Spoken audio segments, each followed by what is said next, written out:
Ahojte, zdravím všetkých. A na request viacerých ľudí idem urobiť také video, v ktorom vysvetlím v podstate jednu z najdôležitejších vecí, ktorá sa týka nahrávania a ktorá vám môže veľmi, veľmi uľahčiť a zmeniť úplne komplet nahrávací proces bez toho, aby ste vlastne museli byť v strese. A či sa vaša nahrávka podarí. Hlavne teraz budem hovoriť o hlase, o nahrávaní hlasu. A budem hovoriť o nástroji, ktorý sa volá kompresor. No je to efekt, o ktorom by sa dalo hovoriť naozaj že veľmi dlho, pretože ten nástroj sa dá používať veľmi veľa spôsobmi. Ale ja vám dnes ukážem, ako sa vlastne používa, aby ste pochopili nejaký že basic koncept toho efektu a že vlastne keď sa naučíte používať nejaký jeden defaultný kompresor napríklad v Reaperi, tak vlastne budete chápať väčšinu ostatných kompresorov, ktoré nájdete aj vyrobené inými firmami, rôzne externé pluginy a tak ďalej a tak ďalej. Čiže hovorím o kompresore. Čiže ja si vytvorím novú stopu a veľmi, veľmi narýchlo nahrám nejaký môj hlas. Čiže ja si dávam túto že rekord. Vidíte, že môj hlas už skáče, ale defaultne Reaper zároveň aj monitoruje môj hlas, takže som si to vypol, aby som sa nepočul sám seba vo zvene. Čiže ja teraz naschvál nahrám môj hlas, na mojej zvukovej karte mám už nastavenú nejakú takú normálnu citlivosť. Vidíte, že keď rozprávam svojim normálnym hlasom, tak skáčem niekde okolo minus 12 decibelov. Čiže nahrávam nejakú vetu a naschvál budem v tej vete hovoriť aj nejaké silnejšie slova, respektíve budem trošku zvyšovať hlas. Čiže predstavme si, že teraz som začal hovoriť trošku hlasnejšie a takéto niečo samozrejme, že si nemôžeme dovoliť, pretože keby takéto niečo robím na ostro a nemám tam zabezpečenú žiadnu nejakú že záchrannú páku, záchrannú brzdu v tom mojom systéme nahrávania, tak sa môže veľmi ľahko stať, že keď nevieme, čo robíme, tak dokážeme nahrať zvuk, ktorému sa hovorí, že je prepálený. Teraz vidíte, že ja by som sa musel naozaj snažiť, nahrávam to večer, musel by som naozaj veľmi, veľmi zakričať, čiže hej, teraz vidíte, teraz som trošku prepálil ten zvuk, moje čísla skočili do červeného, toto mi to krásne Reaper ukazuje a táto nahrávka, keby toto teraz idem exportovať, tak je veľká šanca, že na tomto mieste, na tomto konkrétnom mieste by mi vlastne všetko začalo nejak, že pukať, praskať a tak ďalej. Čiže všimnite si, že keď to úplne prizumujem, tak tieto zvukové vlny tu sú také, že zlomené. Takéto niečo, takýto zvuk nechcete mať, keď chcete mať čo najčistejšiu nahrávku, hlavne čo sa týka ľudského hlasu. Čiže ako takéto niečo predísť, ako takéto niečo vyriešiť tak, aby ste sa vlastne nemuseli báť. To vám ukážem za chvíľočku. Najprv vám vysvetlím ten taký, že základný koncept kompresorov vo všeobecnosti. Efekty v Reaperi pridávame tak, že si otvoríme FX browser. Teraz to budem robiť všetko veľmi, veľmi manuálne, pretože mám otvorenú takú, že úplne že čerstvo nainštalovanú verziu Reapera, kde sú vlastne nie žiadne módy, ani extenzie, ani nič podobné. Čiže naschvál som si teraz otvoril FX browser, idem do All Plugins, alebo napríklad aj do týchto kokos efektov, pretože tie sú také tie najzákladnejšie, to je tá firma, ktorá vyrába Reaper a ten kompresor, ktorý vám chcem ukázať je tento, že Rea Comp. A efekty v Reaperi sa používajú vlastne 3 spôsobmi a jeden je taký, že dáte ten efekt, ktorýkoľvek efekt, to je úplne jedno, či je to nejaká ozvená, kompresor, equalizer alebo niečo podobné, že ho dáte priamo na stopu, čiže pretiahnete ho takto sem, alebo ho dáte priamo na zvuk konkrétny, to znamená, že akékoľvek zvuky budú za ním, pred ním a tak ďalej, tak vlastne iba ten zvuk, ktorý bude mať na sebe ten efekt, tu vidíte, že také zelené FX začalo svietiť, tak vlastne iba na tých bude ten efekt konkrétny aplikovaný. Hej, toto sú prvé 2 spôsoby a ten tretí si ukážeme ako posledný. Čiže ja tento efekt vlastne vypnem, keď kliknem na to zelené FX, náže remove a nech ho máme zatiaľ iba na základnej stope. A kompresor je nástroj, ktorý vlastne veľmi, ako to povedať, veľmi simplisticky vyjadrené dokáže meniť dynamiku toho nášho zvuku. Teraz budeme hovoriť o hlase, ale to sa dá samozrejme že aplikovať aj na rôzne iné nástroje, bicie, hudbu a tak ďalej a tak ďalej. Nehovoriac o rôznych iných funkciách ako sidechain alebo ducking, ktoré sa kompresorom dajú robiť, ale to je na úplne inú tému a je to trošku komplexnejšia záležitosť. Každopádne, v kompresore treba vedieť v podstate 4 základné nastavenia. Keď viete 4 nastavenia, že čo robia a ako ich nastaviť, tak budete vedieť ovládať väčšinu kompresorov, ktoré sú dostupné. Či sú to nejaké free kompresory alebo nejaké platené kompresory. A tie 4 základné funkcie alebo parametre sú tento threshold, čiže v podstate nejaký prach toho, že kedy ten náš kompresor vôbec začne reagovať. Za chvíľočku si ukážeme, že ako. A druhý dôležitý parameter je toto ratio, to znamená pomer, v akom vlastne on bude tlačiť hlasitosť toho nášho zvuku dole.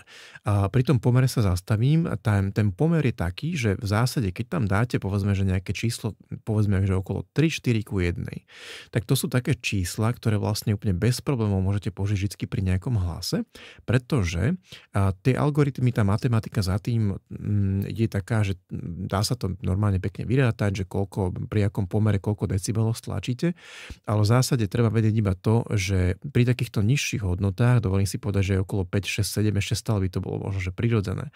A vlastne nemáte čo pokaziť a záleží naozaj od situácie, že čo vlastne robíte s tým kompresorom, či je to nejaký spev alebo nejaký podcast a tak ďalej. Každopádne, čím vyššia hodnota tam bude, keď už presiahneme nejakú 10, 20 a tak ďalej, tak takýto pomer už by vlastne začal byť veľmi neprirodzený a ten zvuk by bol naozaj príliš stlačený. A nemuselo by to znieť veľmi, veľmi prirodzene. A reaperácky kompresor mimochodom ide až do tzv. Infinite modu, to znamená, že on sa vlastne mení na limiter.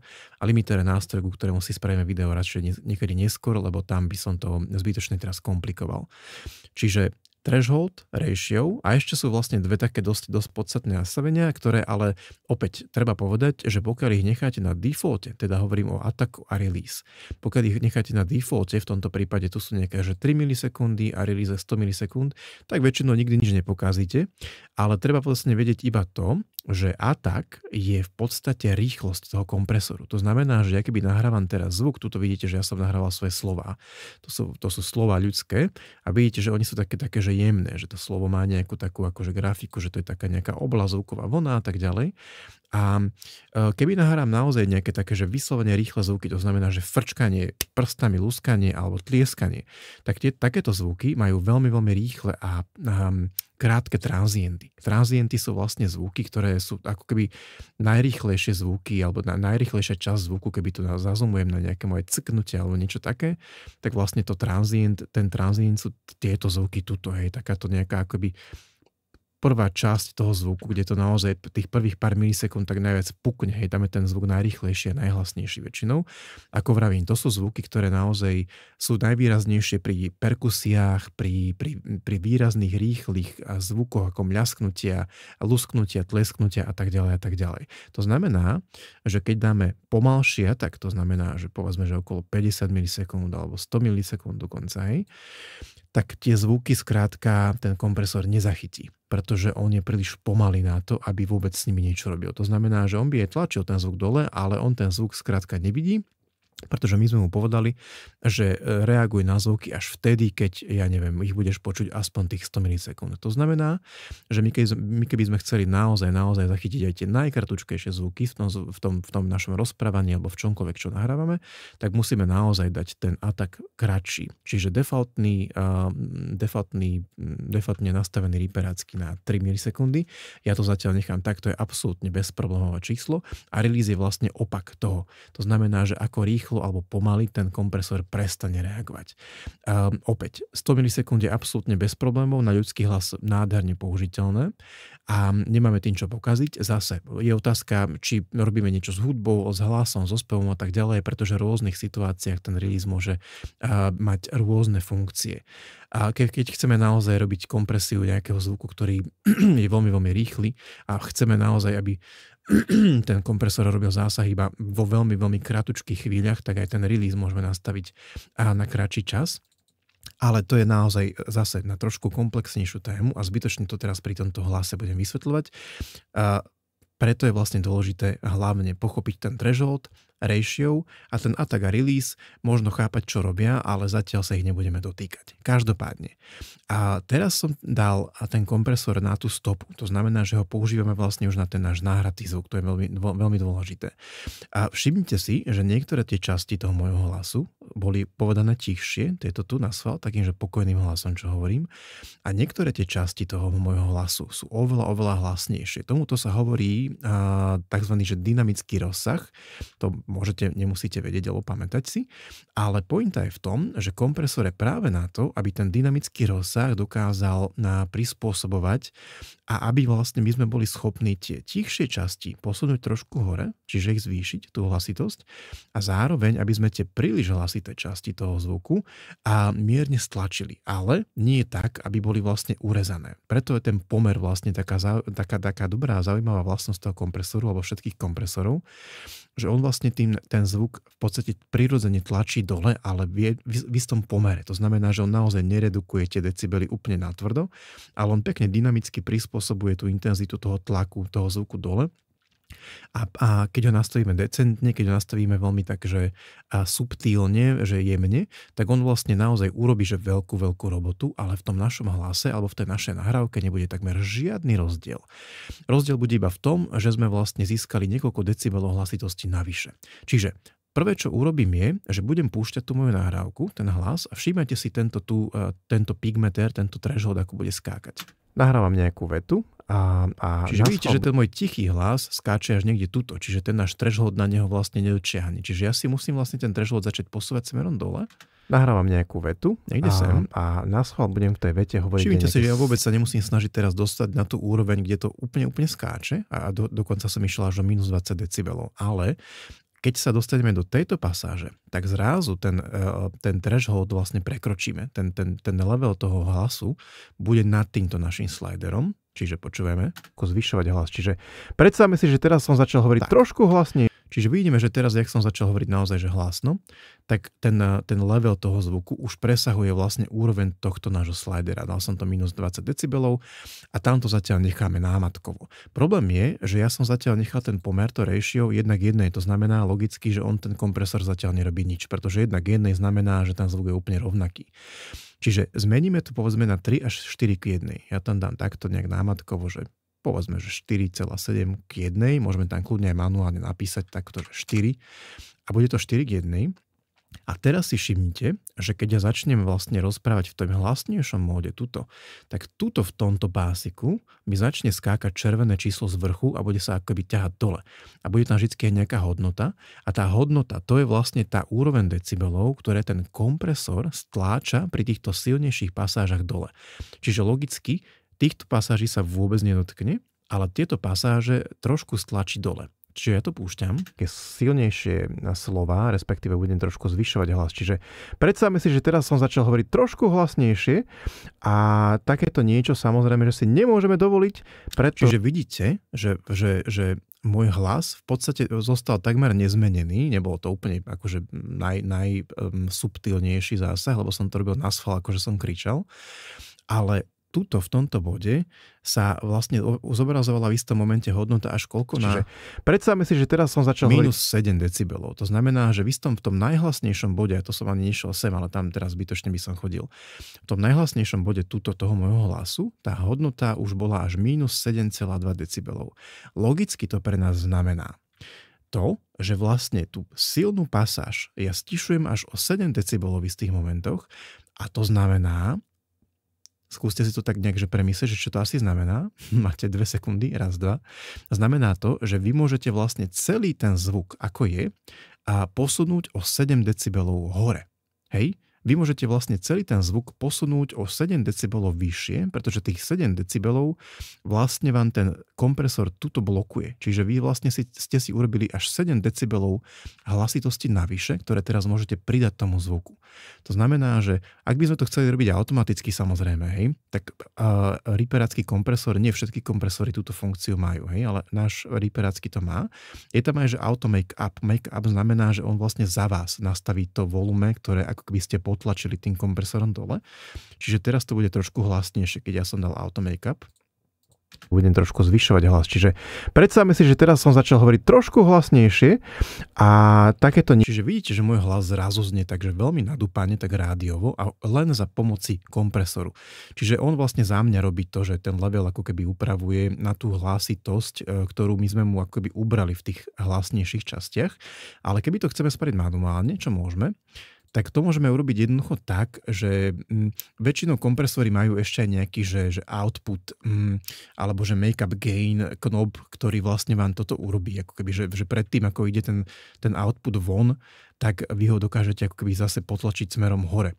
A my to môžeme urobiť tuto v Reaperi jednoducho tak, že potlačíme hore tento VET signál. To znamená, že to je vlastne to, čo z toho kompresoru ide von do nášho mixu, do nášho master tracku, skrátka to, čo počujeme z toho kompresoru von.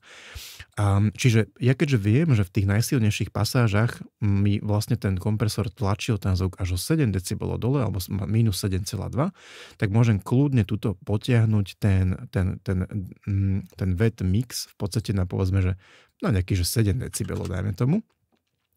A ak sa bojíme, že by nám to tu nejak akože skákalo do červených čísel, tak kľudne môžeme zaškrtnúť aj túto taký mini limiter, to znamená, že nám to cez 0 decibelov nepustí aj tak, čiže to máme vlastne zabezpečené, ja to zatiaľ nechám tak, ale myslím si, že by nám to nemalo teraz skákať do červeného ani tak, pretože to bolo až minus 7,2 a ja som dal iba 7, čiže uvidíme. Budem trošku zvyšovať hlas, čiže predstavme si, že teraz som začal hovoriť trošku hlasnejšie, čiže vidíte, že môj hlas je zrazu akože oveľa hlasnejší, je nabústovanejší. A keď si my otvoríme teraz, že master track, aby sme videli, že nejaké že presnejšie čísla, to znamená, že teraz som si otvoril master, aby sme videli presne, jak nám to tu ako keby skáče, hej. A dáme, že, čakajte, dajme si, tak toto trošku znížme, aby sme videli, že kde sme. Budem trošku zvyšovať hlas, čiže predstavme si, že teraz som začal hovoriť trošku hlasnejšie, čiže vidíte, že vlastne teraz aj tie moje tichšie časti, táto časť, aj tieto časti sú relatívne dosť podobne od seba vzdialené, čo sa týka hlasitosti. Ešte raz. Silnejšie slova, respektíve budem trošku zvyšovať hlas. Čiže predstavme si, že teraz som začal hovoriť trošku. Čiže my sme tým pádom znížili dynamický rozsah. To znamená, že znížili sme vlastne rozdiel medzi tou najtichšou časťou toho hlasu a tou najhlasnejšou. Na toto je vlastne primárne okrem iného kompresor. A to, čo sme docielili je, že my máme teraz vlastne vyrovnanejší zvuk, vyrovnanejšie hlasitosti a ja môžem veľmi rýchlo vyrenderovať ten zvuk do novej stopy, čiže tento kompresor kľudne môžem zatvoriť, ja si tu nájdem akciu, keďže tu nemám svoj namodovaný Reaper, tak to musím spraviť manuálne zatiaľ. Tak je to hotové. Ja som teraz naschvál vyrenderoval a túto stopu aj s tým našim kompresorom do novej stopy, aby sme to vlastne hneď z chvíľku videli ako zvukovú vlnu, aby sme si mohli porovnať vlastne ten výstup, ten output tých zvukových vln. Čiže vidíte, ja ten teraz master track vlastne môžem kľudne zatvoriť, čiže vidíte teraz vlastne rozdiel v tých dvoch zvukoch a to ten, že táto zvuková stopa, to je tá nová, to už je tá s tým vyexportovaným kompresorom, a stále to není úplne ideálne, akože keby to chceme úplne vyrovnať, tak sa to dá samozrejme, ale to nebolo teraz pointom. A rozdiel medzi tými tichšími pasážami môjho hlasu a tými, čo boli pôvodne veľmi hlasité, je o dosť menší. Že táto zvuková vlna je taká, že konzistentnejšia, čo sa týka vlastne celej hlasitosti môjho hlasu. Čiže keď to dám prehrať, tak môj hlas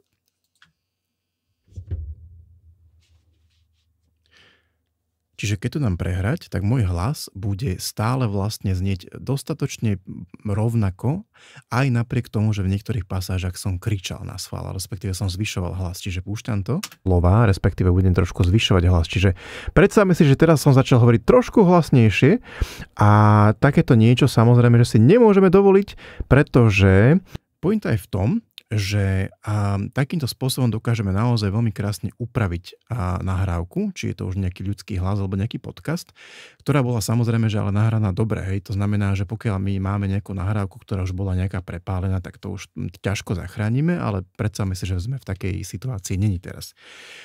Ale ako sa dá toto potiahnuť ešte o level vyššie? Hej? A dá sa to urobiť tým tretím spôsobom, ktorý som spomínal na začiatku, že vlastne ten Reaper nám umožňuje až troma spôsobmi aplikovať efekty na zvuky, respektíve stopy. Mimochodom, ak by niekoho zaujímalo toto tu, že ako som to vlastne vyrenderoval priamo zo stopy sem hore do novej stopy, tak je to normálne funkcia v Reaperi schovaná, ktorá funguje tak, že ja som si ten môj prvý pôvodný zvuk vyznačil Shift dvojklikom, išiel som do Actions a iba som napísal, že render track, takto A jedna z tých funkcií, čo sa tu schováva v tom Reaperi je toto okrem iného, že render tracks tu, táto. Render tracks tu mono post fader. Post fader znamená, že vlastne on mi to vyrenderoval ten zvuk aj s tým aplikovaným kompresorom, hej. A mono kvôli tomu, že som to nahrával mono, to je proste iba môj hlas s jedným mikrofónom nahraný, čiže nepotrebujem stereo zvuk.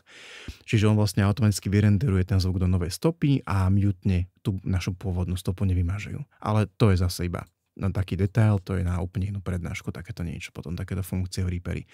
Každopádne, predstavme si situáciu, že ja idem nahrávať nejaký podcast alebo nejaký rozhovor s nejakými ľuďmi a idem ho nahrávať na nejaký, povedzme, že notebook, kde máme Reaper a máme nejakú zvukovú kartu, kde máme povedzme, že dva alebo tri mikrofóny pichnuté a chceme si byť istí, že tí ľudia môžu rozprávať absolútne slobodne na tie mikrofóny a môžu sa kľudne aj smiať, môžu si kýchnuť, môžu sa proste neviem akým spôsobom prekrikovať a tá naša nahrávka stále bude úplne dokonalá, bezproblémová. A to urobíme jednoducho tak, že keď si teda vytvoríme novú stopu, ja tam teraz samozrejme, že mám pichnutý iba jeden mikrofón, ten, na ktorý rozprávam. Všimnite si, že keď pridávame efekty na tú našu stopu, hej, tak toto je to naše miesto. Hej, že tuto by som pridával tie efekty, buď tak, že som si otvoril FX browser ako predtým, alebo som klikol priamo na to. Ten efekt tam nejaký dám, to je úplne jedno aký a svieti to na zeleno. Hej, ale my teraz potrebujeme vlastne povedať Reaperu, aby efekty dal pred tým, ako ten náš hlas začne byť nahrávaný. Hej? Aby ten efekt bol vlastne prvá vec, s ktorou sa ten hlas stretne, až potom vlastne cez ten prefiltrovaný efekt ho začal nahrávať alebo teda renderovať ako samotný zvuk do Reapera. A to sa robí cez tzv. Input efekty, ktoré tu teraz nevidíme a ktoré uvidíme až keď jednak klikneme na record, to je taká zvláštna feature toho Reapera, ktorá je to proste ich rozhodnutie, mne sa to nejak extra nepáči, že tam od začiatku není vidieť, ale ukážem vám, ako to tam zobrazí hneď. Čiže keď ja kliknem na rekord, že akože pripraviť, alebo že armnúť tú stopu, to znamená, že ona už bude vnímať môj hlas, opäť som ten monitoring musel vypnúť, tak si všimnite, že tu vlastne pribudlo takéto nové okienko, hej, že InFX tam je hlavne, to je to podstatné. Toto InFX, ja to môžem potom aj nejak zväčšiť, možno uvidíme. A na to, keď kliknem, ono mi to otvorí vlastne tie isté efekty. To znamená, že ja keď na to kliknem, tak zase akože to isté okno s efektami, akurát, že ja teraz, keď si kliknem ten kompresor, a teraz stačí, keď dám dvojklik na neho, hej, takto. Čiže dal som ten kompresor a toto môžem zrušiť. A všimnite si, že to zelené svieti tu. Čiže nemáme ho priamo na stope, ale máme ho ešte pred stopou. A to je pre nás dôležité.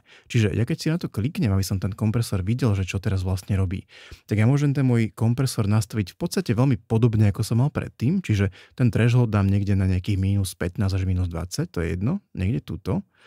Aby sa vlastne dotýkal môjho hlasu iba v tých hlasnejších častiach. To znamená, že keď rozprávam pokojne, vidíte, že ten kompresor nerobí takmer vôbec nič, hej. A hlavne teda treba pridať ten pomer nejaký to ratio, povedzme, že zase to môžem takto naťukať manuálne, že 4 k 1. Ale pointa je v tom, že teraz, hej, keď zakričím alebo zakašlem, tak si všimnite, že ten kompresor krásne všetko zastavuje za mňa. Zase attack a release som kľudne nechal akože tak, ako sú, nemusím sa o to vôbec báť. A teraz, tá pointa je v tom, že teraz, keď budem nahrávať, tak sa stane to, že tá nahrávka bude za každých okolností dobrá. Samozrejme, že keby tam naozaj že zvriesknem a tresknem potom lopatou po tom mikrofóne, tak to asi nebude úplne že zachránený zvuk. Ale na takéto normálne situácie je to absolútne perfektné. To znamená, že idem nahrávať, rozprávam, povedzme, že sme v nejakom podcaste a máme tu viacero ľudí, nielen ja, ale zrazu si niekto z nich kýchne. Bum, niečo buchlo. Hej? Tleskol som, aj keď potlesk ten som si v podstate nepoistil tým, že by som to dával nejak že úplne na dorast, tak, ale to nás teraz nemusí trápiť. Pointa je v tom, že ja môžem hovoriť hlasnejšie, takto úplne vyslovene, že kričať do toho mikrofónu z 2 cm, alebo hovoriť normálnym hlasom a všimnite si, že tá zvuková vlna sa mi renderuje, zapisuje do toho Reapera úplne takmer rovnaká, je rovnako hlasitá. Čiže teraz, keď dám stop alebo rekord, tak vlastne teraz, keď si pustím tú moju nahrávku, tak vlastne môžem si byť úplne 100% istý, že môj hlas bude mať konzistentnú hlasitosť aj v tých normálnych, pokojnejších pasážach, ale aj v tých hlasitejších. Čiže púšťam zvuk, rozprávam, povedzme, že sme v nejakom podcaste a máme tu viacero ľudí, nielen ja, ale zrazu si niekto z nich kýchne. Bum, niečo buchlo. Hej, tleskol som, aj keď potlesk ten som si v podstate... Ideme ďalej. Vás nemusí trápiť. Pointa je v tom, že ja môžem hovoriť hlasnejšie, takto úplne vyslovene, že kričať. Čiže vidíte, že tá moja nahrávka nemá vôbec žiadny prepál. Aj v tých momentoch, kedy vlastne som naozaj že kričal do toho mikrofónu, tak si všimnite, že ten kompresor spôsobil, že tie zvukové vlny, keď ich absolútne prizumujem na tisíciny sekundy, tak sú krásne oblé. A teraz vlastne si predstavte, že čo všetko sa dá s takýmto prístupom dokázať.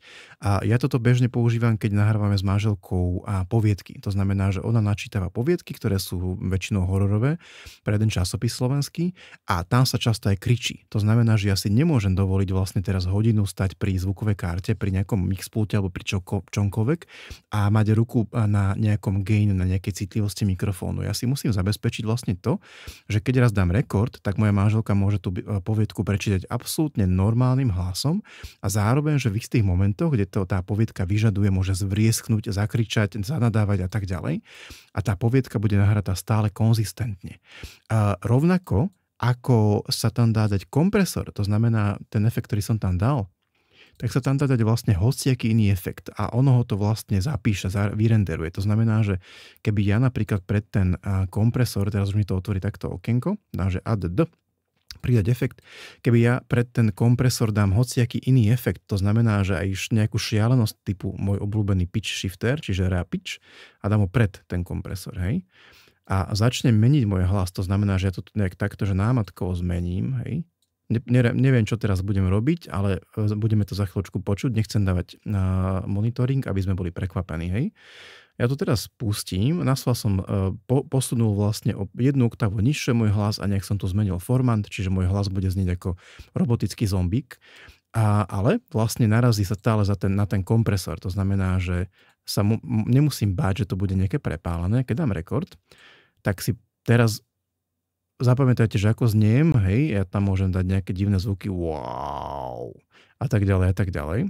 A teraz keď to pustím, tak pointa je v tom, že môj hlas už bude mať na sebe aplikovaný priamo nielen ten kompresor, ale aj ten pitch shifter. Čiže počúvajme. Tak si teraz zapamätajte, že ako zniem, hej, ja tam môžem dať nejaké divné zvuky, wow, a tak ďalej, a tak ďalej. Čiže takéto niečo som teraz docelil a ono to má oveľa viac implikácií, ako si na začiatok môžete myslieť. To znamená, že ja keď mám takýto zvuk teraz, napríklad, že už priamo vyrenderovaný môj hlas s tým zvláštnym efektom, tak k nemu budem pristupovať ináč, ako keby som tie efekty mal hodené na tej stope. To je tá pointa. Že ja teraz, keby začnem ten môj hlas napríklad naťahovať, čiže držím Alt, potiahnem ten efekt takto doprava a zvýšim mu, ja neviem, dĺžku, alebo teda ten rate prehrávania na takmer dvojnásobnú veľkosť, čiže 0,5. A teraz si pustím len tento zvuk túto, čo bol, hej.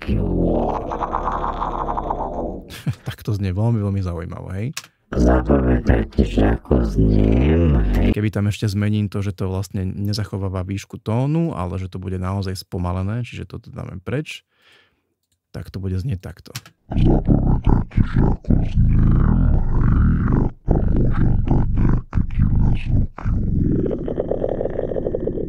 tak hneď tuto máme akože dokonalý votrelčí growl, ktorý by sme mohli použiť v nejakom horore, hej. Čiže takto sa vlastne dajú okrem iného používať efekty a takto sa dá okrem iného používať ten kompresor, ktorý som vám teda chcel vysvetliť takto z rýchlika. Ako vravím, je to iba jedna z možností, ako sa používa kompresor, ale garantujem vám, že keď sa to naučíte používať, tak budete mať obrovský náskok pred mnohými ľuďmi, pretože veľa aj ľudí, ktorí hovoria o sebe, že rozumejú zvuku alebo že vedia používať kompresory, tak vám garantujem, že ich používať nevedia. Nie všetci samozrejme, ale takí sa nájdú a veľa aj tutoriálov na internete je takých, ktoré to vlastne vysvetľujú úplne nesprávne a dokáže to ľudí iba pomýliť. Čiže zatiaľ vlastne si pamätajte, zopakujem, threshold, to je vlastne úroveň hlasitosti toho zvuku, ktorý ktorá vlastne stanoví, že kedy ešte len ten kompresor začne na náš zvuk reagovať, či je to hlas alebo nejaká iná nahrávka. Ratio je vlastne pomer, v akom ten kompresor bude potláčať tie decibely smerom dole. A attack a release sú vlastne rýchlosť toho kompresora a aké všetky zvuky vlastne prepustí a aké všetky zvuky zachytí. A toto všetko ostatné, čiže prekomp knee size, to sú také skôr už detailíky, hej, že či sa týka vlastne celého frekvenčného spektra ten kompresor, prípadne či je nejaký že jemnejší alebo ostrejší a tak ďalej, ale to sú už väčšinou iba také, že kozmetické veci, ktoré nemusia vždy nutne úplne byť počuť.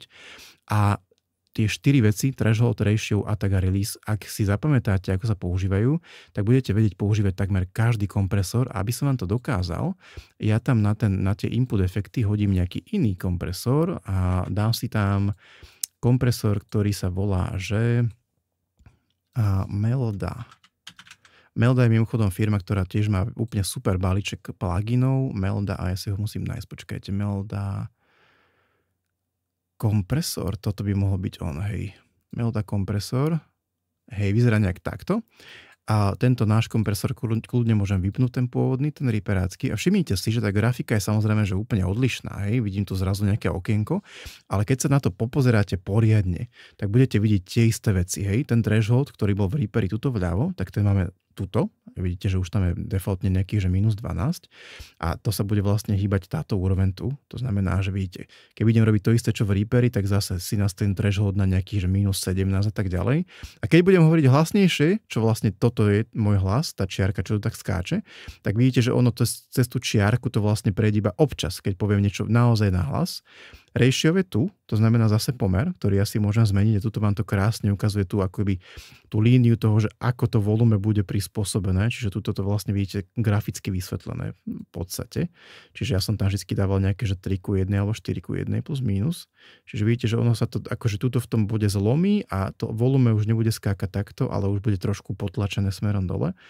Attack a release, vidíte, tu je release a tu je attack. Tuto je defaultne nastavený na 10 milisekúnd, čiže keby chceme dať ten riperácky default, tak ideme takto, že minus 3, teda 3 a release na 50 milisekúnd. A čo vlastne všetko ešte môžete vedieť, to knee mode, to je vlastne to, čo vlastne tuto zbadáte, ako keby zobrazené týmto, že vlastne ono dokáže byť v podstate také, že ohnuté, to znamená, že ten kompresor bude mať možno taký nejaký že jemnejší náchod, ale v zásade ten zvuk bude takmer úplne rovnaký. Čiže vidíte, že vlastne takto ten kompresor vyzerá a keby tu dám ešte niekde, tu je output gain, vidíte. Tento kompresor konkrétne má aj output gain, to znamená, že namiesto toho wet knobu, ktorý som teda tuto, alebo teda ktorý som tuto ťahal hore, tak tuto by som dal, že output gain a to znamená, že tuto by som si aj mohol tých niekoľko plus 7 decibelov potom navýšiť. A odtiaľ to by mi vlastne ten zvuk už potom išiel o tých 6 decibelov hlasnejší, ale zároveň vlastne dynamicky potlačený smerom dole.